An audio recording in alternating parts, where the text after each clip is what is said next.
And where do you want me? If you could, whatever, yeah, whatever is best. It's perfect. Ooh, I feel like I'm being interrogated here. Yes, ma'am.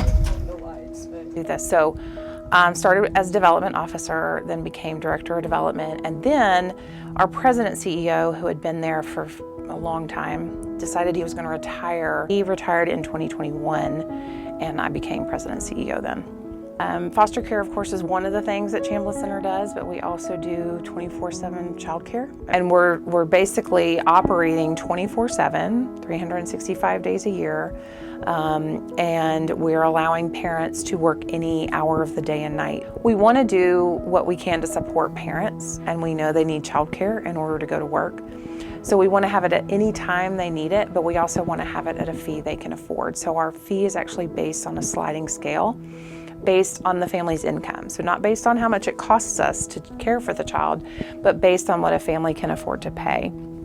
We're high quality, we're low cost, and we're open 24/7, which is why we have a waiting list of over 250 children, which is what it's called. So the Department of Children's Services actually does the removals of children. So if they get reports of abuse or neglect or delinquency, they go remove those children. Then they call us and say, hey, do you have a foster home for this child?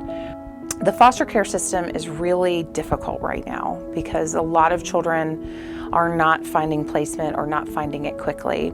And so we not only provide foster homes, but we also have kind of a transitional place for children to come called the Isaiah 117 house.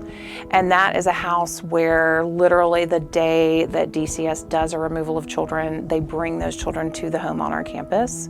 And it's just, picture a beautiful, comfortable, fun house with a girl's bedroom and a boy's bedroom, but it's got everything in it kids could ever want, anywhere from 0 to 18, toys. It's got a basketball court out back, fully stocked kitchen, and kids can go there on that day, which arguably is probably one of the most traumatic days of their life. And so being able to have those children come into an Isaiah 117 house instead of having to go to a state office is pretty incredible, because those kids can now just be loved on. They can be a kid, they can take a warm shower. Some of these kids come in not having bathed in a long time. And they can sleep. Some of them are desperate for sleep. We've had children who've come from homeless encampments, and it's really difficult to feel safe enough to sleep when there's a lot of commotion and yelling and things going on around you. So some of our kids really come in starved for sleep. Some of them just need a warm shower. Some of them are starved for food.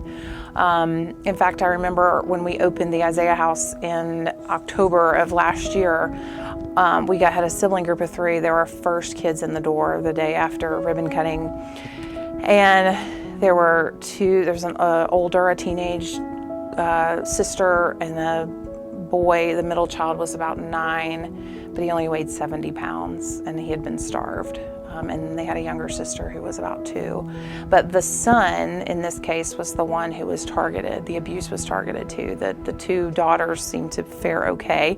They weren't well parented or cared for, but they weren't as physically abused as the little boy. So the little boy came in at, just skin and bones. He should have weighed a lot more than he did. And he just wanted to eat and play and be loved on. And so, the situations we see in the Isaiah House and in foster care are just sometimes unbelievable. You think, how could people have children and do this to them? We truly care about what's best for children and families.